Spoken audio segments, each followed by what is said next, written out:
Hello students, आज के इस वीडियो में हम व्यष्टि अर्थशास्त्र से रिलेटेड एक टॉपिक पर बात करने वाले हैं जो कि बाजार से रिलेटेड है। बाजार से रिलेटेड हमने पिछले कुछ वीडियो में यह जाना था कि पूर्ण प्रतियोगिता किसे कहा जाता है, एकाधिकार किसे कहा जाता है और अपूर्ण प्रतियोगिता किसे कहा जाता है, और अपूर्ण प्रतियोगिता में एकाधिकृत प्रतियोगिता क्या होती है, इसको हमने पिछले वीडियो में जाना था।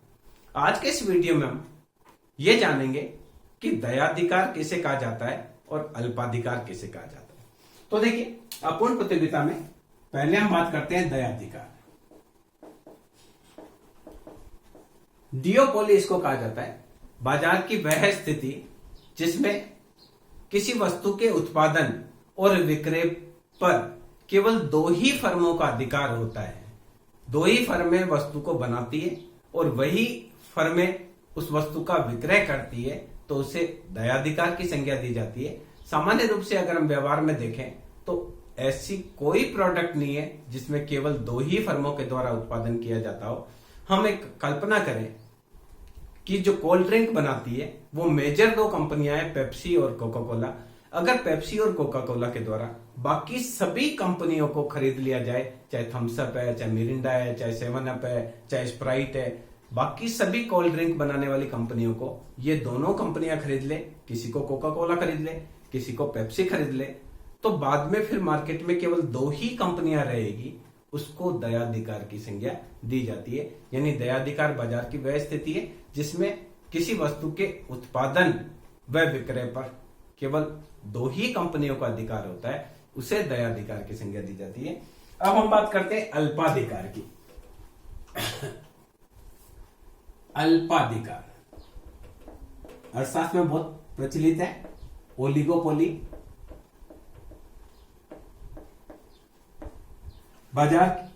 अल्पाधिकार बाजार का वह रूप है जिसमें कुछ फर्में, थोड़ी सी फर्में होती है और वे समरूप परंतु विभेदीकृत वस्तुओं का उत्पादन करती है।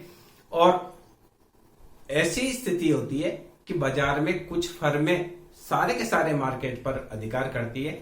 आप देखेंगे, आप अगर एक मोटरसाइकिल लेना चाहते हैं या टू व्हीलर लेना चाहते हैं तो कुछ ही फर्में हैं जिनका प्रोडक्ट आपको अवेलेबल है। चाहे हीरो हो सकती है, होंडा हो सकती है, वेस्पा हो सकता है, या बजाज हो सकता है, या काइनेटिक हो सकता है। इससे बहुत ज्यादा कंपनियां अवेलेबल नहीं है। टीवीएस भी कंपनी है। तो बाजार की अल्पाधिकार बाजार की वह स्थिति है जिसमें कुछ ही फर्मों का पूरे बाजार पर अधिकार होता है, उसे अल्पाधिकार की संज्ञा दी जाती है। इसी प्रकार से हमको अगर फोर व्हीलर खरीदना है तो कुछ ही कंपनियां हैं, मारुति है, टाटा है, इसके अलावा रेनॉल्ट है, किया है, फोर्ड है, कुछ ही कंपनियां हैं जो कि ये प्रोडक्ट बनाती है। बहुत सारी कंपनियां नहीं है, थोड़ी सी कंपनियां हैं। तो बहुत सारे मार्केट में ऐसी कंपटीशन की स्थिति है जिसमें पूरे बाजार में कुछ ही फर्म प्रोडक्ट को बनाती है, तो ऐसी स्थिति को अल्पाधिकार की संज्ञा दी जाती है। यानी अल्पाधिकार, जैसे सीमेंट आप लेने जाएंगे तो कुछ ही फर्में हैं, वो अल्पाधिकार की स्थिति में है। स्टील आप लेने जाएंगे तो कुछ ही फर्में ऐसी है जो बनाती है। इसी प्रकार से अगर आप एल्यूमिनियम लेने जाएंगे तो कुछ ही फर्में ऐसी है जो कि एल्यूमिनियम का प्रोडक्ट करती है। टू व्हीलर लेने जाएंगे तो कुछ ही फर्में हैं। तो अल्पाधिकार है क्या? अल्पाधिकार बाजार की वह स्थिति है जिसमें कुछ ही फर्मों का पूरे बाजार पर अधिकार होता है और उन्हीं फर्मों के द्वारा उत्पादन व विक्रय किया जाता है। अब देखिए, इन अल्पाधिकार की अलग अलग विशेषताओं की हम बात कर सकते हैं। पूर्ण अल्पाधिकार किसको कहेंगे वो देखिए, अगर फर्म समरूप वस्तु का उत्पादन करती है, फर्में कुछ है, थोड़ी मात्रा में फर्में हैं, पर सारी फर्में समरूप वस्तु का उत्पादन करती है, तो उसको हम बोलेंगे पूर्ण अल्पाधिकार की स्थिति है। पर अगर सभी फर्में विभेदीकृत वस्तु बनाती है, हर फर्म अपना अलग बनाती है। जैसे आप गाड़ी लेने जाएंगे तो मारुति की गाड़ियां अलग है, टाटा की गाड़ी अलग है, रेनॉल्ट की गाड़ी अलग है, सेवरोले की गाड़ी अलग है, किया वाली गाड़ी अलग है। तो यहां अगर सभी फर्में एक ही जैसी समरूप वस्तु बनाती है तो उसको हम पूर्ण अल्पाधिकार की संज्ञा देंगे। पर हर फर्म अलग अलग प्रोडक्ट बनाती है, कुछ ही फर्में पर उनका प्रोडक्ट अलग है तो हम उसको अपूर्ण अल्पाधिकार की संज्ञा देंगे। इसके अलावा देखिए, अल्पाधिकार में जब कुछ ही फर्में होती है तो वो सारी फर्में आपस में संधि कर ले कि भाई तुम भी इससे रेट कम मत देना, हम भी इससे रेट कम नहीं देंगे, या आपस में क्या कर ले। अभी देखिए सीमेंट कंपनियां हैं, सीमेंट कंपनियों ने कपट संधि कर ली कि हमको सीमेंट 300 रुपए से नीचे नहीं देना है। सब कंपनियों ने आपस में सहमति कर ली कि 300 रुपए से नीचे नहीं देना है। अगर इस प्रकार की अल्पाधिकारी फर्में जो है वो अगर कपट संधि कर लेती है, यानी सभी फर्में मिलकर कीमत व उत्पादन का निर्धारण कर लेती है कि हमको इतना इतना प्रोडक्ट करना है और इस रेट से नीचे नहीं देना है, तो उसको बोलते हैं कपट संधि अल्पाधिकार। अगर फर्मों में किसी प्रकार की आपस में संधि नहीं है और आपस में प्रतिस्पर्धा करते हैं, हर फर्म चाहती है मेरा प्रोडक्ट ज्यादा बिके, तो इसको हम बोलेंगे गैर कपट संधि अल्पाधिकार। तो ये कपट संधि अल्पाधिकार भी हो सकता है और गैर कपट संधि अल्पाधिकार भी हो सकता है। इसके अलावा एक खुला अल्पाधिकार की भी बात आती है। अगर बाजार में कोई भी फर्म को आने और जाने की स्वतंत्रता हो, यानी कोई भी वाहन कंपनी है वो भारत के मार्केट में एंटर हो सकती है और कोई भी छोड़कर जा सकती है। इस प्रकार से कोई भी नई सीमेंट की फैक्ट्री डाल सकता है और कोई भी छोड़कर जा सकता है। अगर इस प्रकार की स्थिति हो कि खुला हो फर्मों को आने जाने का, तो इसको बोलते हैं खुला अल्पाधिकार। यानी खुले अल्पाधिकार में कोई भी फर्म आ सकती है, उत्पादन कर सकती है, विक्रय कर सकती है, कोई भी फर्म जा सकती है, अपने उत्पादन को बंद कर सकती है। जबकि बंद अल्पाधिकार वह स्थिति है जिसमें फर्मों को आने जाने की स्वतंत्रता नहीं होती है, यानी सरकार के द्वारा लाइसेंस या किसी अन्य माध्यम से किसी भी फर्म को प्रवेश से रोका जा सकता है, या जो दूसरी फर्में हैं वो इस प्रकार कपट संधि कर लेती है कि किसी और फर्म को वह उसमें घुसने नहीं देती, तो इसको बोलते हैं बंद अल्पाधिकार। इसके अलावा देखिए, समन्वय के आधार पर भी अल्पाधिकार में अंतर हो सकता है। व्यावसायिक संघ अल्पाधिकार हो सकता है, यानी सारे अल्पाधिकारी फर्में मिलकर एक केंद्रीय संगठन बना ले और वो केंद्रीय संगठन ये डिसाइड करे कि वस्तु की कीमत क्या रहेगी और किस फर्म के द्वारा कितना प्रोडक्ट किया जाएगा। इस प्रकार से केंद्रीय संघ बना ले, तो इस प्रकार ऐसे को हम बोल देंगे संघ अल्पाधिकार। जैसे हमारे यहाँ पेट्रोल उत्पादन करने वाले जितने भी कंट्री है वो कई बार अल्पाधिकारी संघ बना लेते हैं और सब ये डिसाइड करते हैं कि हमको उत्पादन कम करना है और पेट्रोल की रेटें बढ़ानी है। तो इस प्रकार के अल्पाधिकार को संघ अल्पाधिकार कहते हैं, क्योंकि सब आपस में समन्वय कर लेते हैं। इसी प्रकार से कई बार अल्पाधिकार की स्थिति में सारी फर्में संगठित हो जाती है और संगठित होकर वो ये डिसाइड करती है कि हमको उत्पादन कितना करना है और कीमत कितनी रखनी है, क्योंकि सभी फर्में जानती है कि अगर उत्पादन ज्यादा किया जाएगा तो रेटें गिर जाएगी, तो वो आपस में डिसाइड कर लेती है कि हमको रेट ये रखनी है और उत्पादन की मात्रा इतनी रखनी है, तो उसको संगठित अल्पाधिकार की संज्ञा दी जाती है।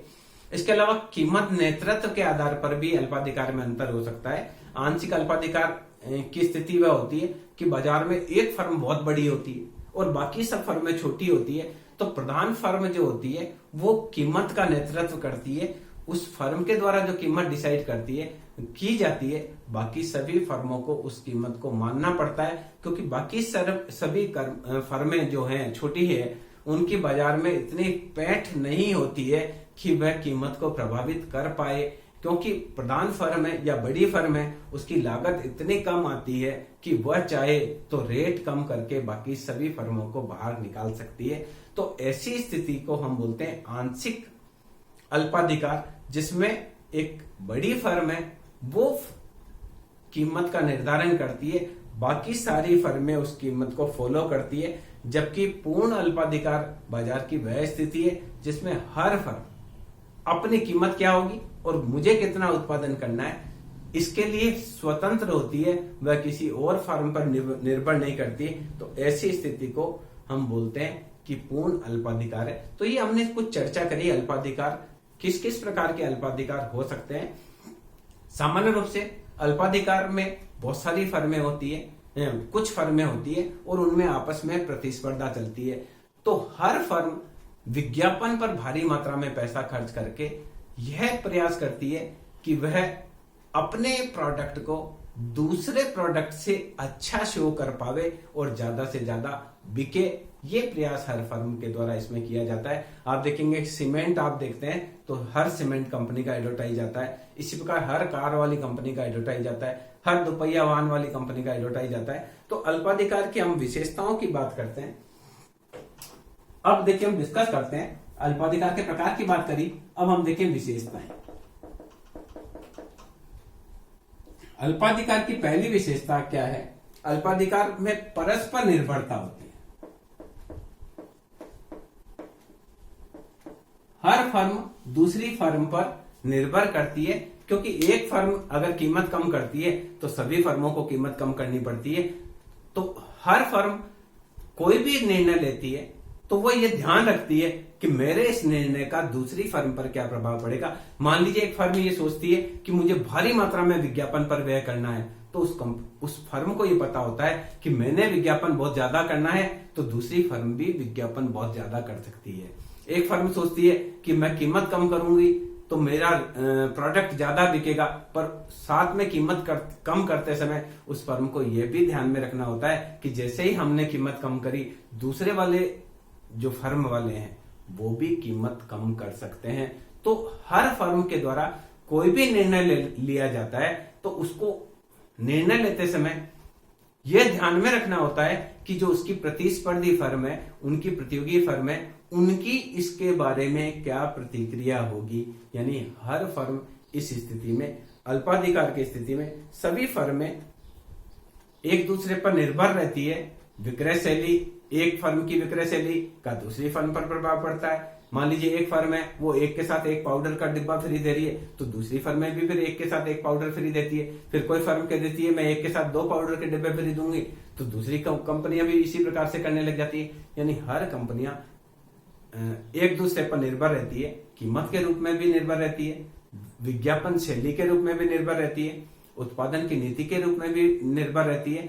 जो भी स्ट्रेटेजिकल या रणनीति के निर्णय लिए जाते हैं, तो निर्णय लेने से पहले हर कंपनी को यह विचार करना पड़ता है कि दूसरी कंपनी इसकी प्रतिक्रिया क्या करेगी। एक फर्म सोचती है कि मैं कीमत कम करूं, तो उसको यह सोचना पड़ेगा कि दूसरी फर्म की क्या प्रतिक्रिया रहेगी। एक फर्म सोचती है मैं एक के साथ एक प्रोडक्ट फ्री दूं, तो दूसरी फर्म की प्रतिक्रिया को देखना पड़ता है। एक फर्म सोचती है मैं अपनी गारंटी 2 साल की जगह 3 साल दे दूं, तो उस कंपनी को ये सोचना पड़ता है कि ऐसा न हो कि मेरे 3 साल करते ही बाकी सब कंपनियां भी 3 साल कर दे, तो मुझे जितना प्रोडक्ट बिक रहा है उतना ही बिकता रहेगा, बिना बात में 1 साल गारंटी और मुझे ज्यादा देनी पड़ेगी। यानी इस प्रकार से हर फर्म एक दूसरे पर इस पर निर्भर रहती है। दूसरी चीज, इनमें आपस में प्रतियोगिता होती है। अल्पाधिकार में कुछ ही फर्में होती है और कुछ ही फर्मों में आपस में प्रतिस्पर्धा होती है। हर फर्म चाहती है कि मेरा प्रोडक्ट ज्यादा से ज्यादा बिके, मार्केट पर ज्यादा से ज्यादा मेरा कब्जा हो। इस वजह से हर फर्म भारी मात्रा में अपना विज्ञापन के माध्यम से या किसी और माध्यम से, विक्रय संवर्धन नीतियों से अपने प्रोडक्ट को बेचना चाहती है। पर जैसे ही एक फर्म के द्वारा विक्रय संवर्धन नीतियों का प्रयोग किया जाता है, दूसरी फर्मों के द्वारा भी समानांतर इसी प्रकार से विक्रय नीति का प्रयोग किया जाता है। तो इसका कहने का तात्पर्य कि अल्पाधिकार की स्थिति में विभिन्न फर्मों के मध्य भारी प्रतियोगिता होती है। तीसरी चीज ये होती है कि इसमें विज्ञापन पर भारी मात्रा में व्यय किया जाता है। फर्में गैर कीमत प्रतिस्पर्धा करती है, क्योंकि फर्म को पता है कि अगर हमने कीमत कम की तो सामने वाला भी चुप नहीं बैठने वाला है, वो भी वस्तु की कीमत को कम कर देगा। तो हमने कीमत कम कर रही है, उसका हमको कोई भी फायदा नहीं मिलेगा, उल्टा हमारा टोटल रेवेन्यू या कुल आगम गिर जाएगा। तो फर्म क्या करती है? गैर कीमत प्रतिस्पर्धा करती है, यानी वो कीमत को नहीं छेड़ती है। हर फर्म चाहती है कि ज्यादा से ज्यादा विज्ञापन के माध्यम से वो ये प्रूव करने का प्रयास करे कि हमारा प्रोडक्ट दूसरे प्रोडक्ट से अच्छा है।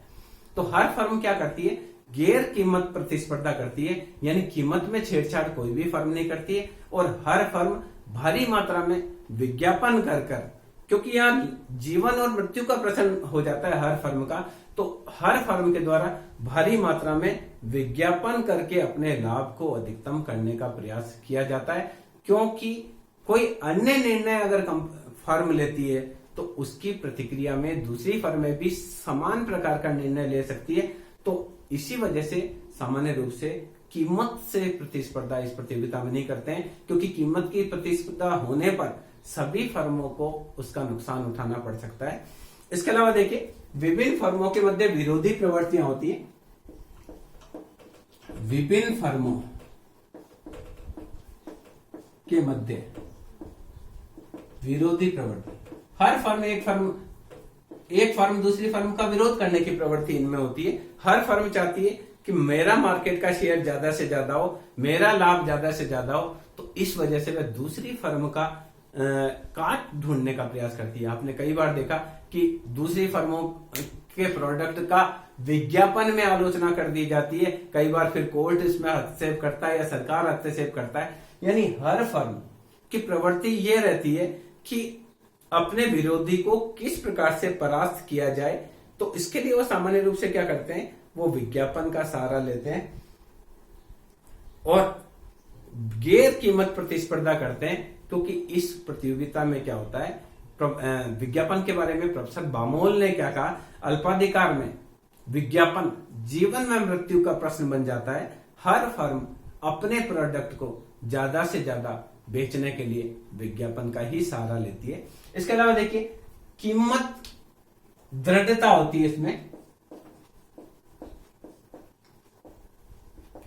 यानी हर फर्म, देखिए यहां क्या है, एक फर्म कीमत कम करती है तो बाकी सभी भी फर्में कीमत कम करती है, पर एक फर्म कीमत बढ़ाती है तो बाकी जरूरी नहीं है कि सारी फर्में कीमत बढ़ाए। तो यही कारण है कि कीमत दृढ़ता होती है। इस कारण इसका मांग वक्र जो होता है, एवरेज रेवेन्यू या मांग वक्र, इस प्रकार से किंग होता है, क्योंकि एक फर्म के कीमत कम करने पर बाकी सभी फर्मों के द्वारा भी कीमत को कम किया जाता है। तो हर फर्म के कीमत दृढ़ता इन फर्मों में होती है, यानी कोई भी फर्म आसानी से कीमत में कमी नहीं करती है। अब देखिए, अगर एक फर्म कीमत कम करे तो दूसरी भी कम करे, और एक बढ़ावे तो दूसरी नहीं बढ़ावे, तो ऐसी स्थिति में मांग वक्र किस प्रकार का होता है, इसमें देखिए, इसको हम समझते हैं।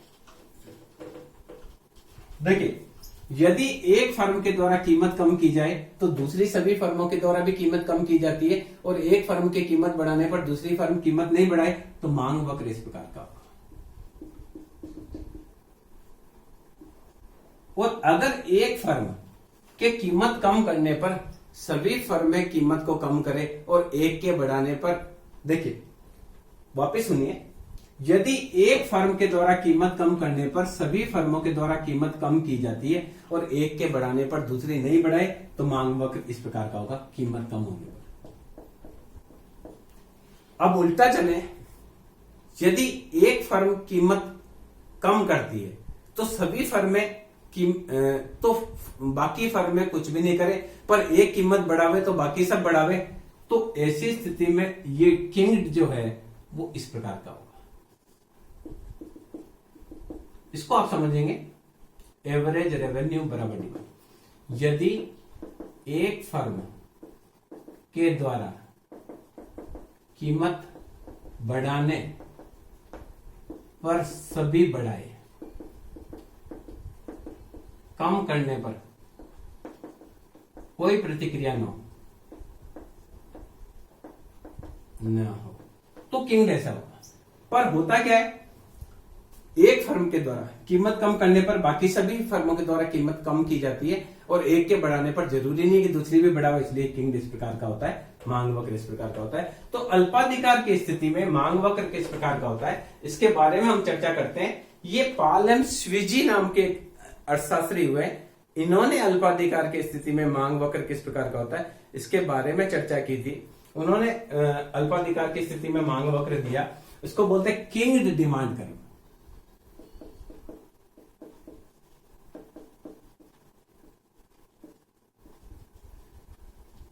पॉल एम स्विजी, इन्होंने मांग वक्र दिया अल्पाधिकार की स्थिति में। ये देखिए, एवरेज रेवेन्यू, डिमांड कर्व और ये मार्जिनल रेवेन्यू, ये अल्पाधिकार की स्थिति मांग वक्र है।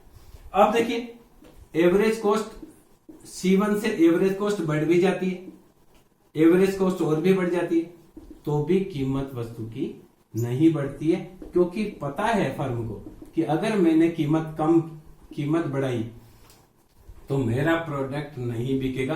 तो एक फर्म का देखिए एवरेज कॉस्ट 1 है तो भी कीमत वही रखता है, एवरेज कॉस्ट 2 हो जाती है तो भी फर्म के द्वारा कीमत वही रखी जाती है, एवरेज कॉस्ट 3 हो जाती है तो भी फर्म के द्वारा कीमत वही रखी जाती है। यानी अल्पाधिकार की स्थिति वह स्थिति है जिसमें फर्म की कीमत दृढ़ता होती है। सामान्य रूप से कोई भी फर्म के द्वारा कीमत में परिवर्तन नहीं किया जाता है, भले ही फर्म की लागत बढ़ रही है पर फर्म के द्वारा कीमत में परिवर्तन नहीं किया जाता है। इस प्रकार से ये जो मांग वक्र है वो बीच में से कटता हुआ होता है, यानी किंग्ड डिमांड कर्व होता है। ये अल्पाधिकार की विशेषता है, क्योंकि हर फर्म के द्वारा कीमत ये रखी जा रही है, अगर फर्म की लागत बढ़ भी जाती है तो भी वह उसी कीमत पर कायम रहती है, लागत घट भी जाती है तो भी वह उसी कीमत पर कायम रहती है। क्योंकि एक फर्म की लागत कम हो गई, मान लीजिए उसने कोई कच्चे माल का नया स्रोत मिल गया, उसकी कॉस्ट गिर गई, तो भी वह कीमत कम नहीं करती है, क्योंकि उसको पता है कि जैसे ही हमने कीमत कम करी दूसरा भी कीमत कम करेगा, तो कीमत कम करने का जो हमको फायदा मिलना चाहिए वो नहीं मिल पाएगा। तो यहाँ इस वीडियो में हमने ये जाना कि दयाधिकार किसको कहते हैं, बाजार की वह स्थिति जिसमें दो ही उत्पादक और विक्रेता होते हैं। दूसरी हमने बात करी कि अल्पाधिकार किसे कहा जाता है, बाजार की वह स्थिति जिसमें कुछ ही फर्मों के द्वारा बाजार में संपूर्ण वस्तुओं का क्रय विक्रय किया जाता है, उससे अल्पाधिकार की संज्ञा दी जाती है। तो अल्पाधिकार की क्या क्या विशेषताएं होती है ये हमने जानी, विज्ञापन का इसमें क्या महत्व है वो भी हमने इस वीडियो में जाना, और किस प्रकार से अल्पाधिकार की स्थिति में किंग्ड डिमांड कर्व होता है उसके बारे में भी हमने जानकारी प्राप्त करी। मैं समझता हूं ये वीडियो अल्पाधिकार को समझने के लिए आपके लिए बहुत अधिक उपयोगी रहेगा। आपसे ये अनुरोध करता हूं कि इस वीडियो को आप स्पेशली किंग्ड डिमांड कर्व को एक से अधिक बार देखें, तब आपको ये अच्छे से समझ में आ जाएगा। बहुत ज्यादा टफ नहीं है, बहुत सरल चीज है। सामान्य रूप से हमारे स्टूडेंट्स में थोड़ा सा इकोनॉमिक्स को लेके पहले से ही डर व्याप्त होता है कि अर्थशास्त्र तो कठिन है, इसकी वजह से स्टूडेंट्स को अर्थशास्त्र पढ़ने में थोड़ी सी प्रॉब्लम आती है। बाकी अर्थशास्त्र ऐसा कोई कठिन नहीं है, इजी सब्जेक्ट है और बहुत इंटरेस्टिंग सब्जेक्ट है और लाइफ में काम आने वाला सब्जेक्ट है। तो आप थोड़ा सा इसको कंटिन्यू करें, और आप जब भी फर्स्ट ईयर में भी एडमिशन लें तो आप इकोनॉमिक्स एज ए सब्जेक्ट रखें, क्योंकि इकोनॉमिक्स कम बच्चों के द्वारा ली जाती है। तो इस कारण से जो भी चीज जो कम होती है उसकी वैल्यू ज्यादा होती है। सोना कम है तो उसकी वैल्यू ज्यादा है, लोहा ज्यादा है तो वैल्यू कम है। Thank you.